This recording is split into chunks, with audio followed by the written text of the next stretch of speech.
Nakaka-150 gramo ka na ba ng protein araw-araw pero parang wala pa ring nangyayari?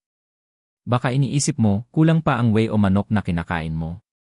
Pero teka lang, baka hindi sa kusina ang problema, kundi sa loob mismo ng ile. Isipin mo ito, ang protein ay parang materyales sa pagpapatayo ng gusali.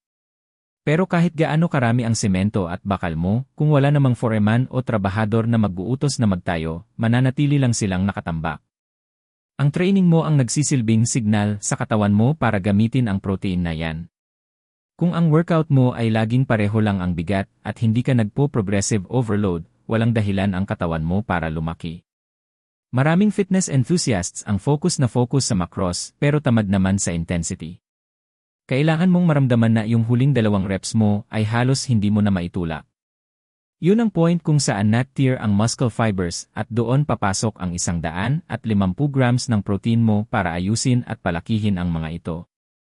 Kaya simula bukas, huwag lang basta uminom ng shake.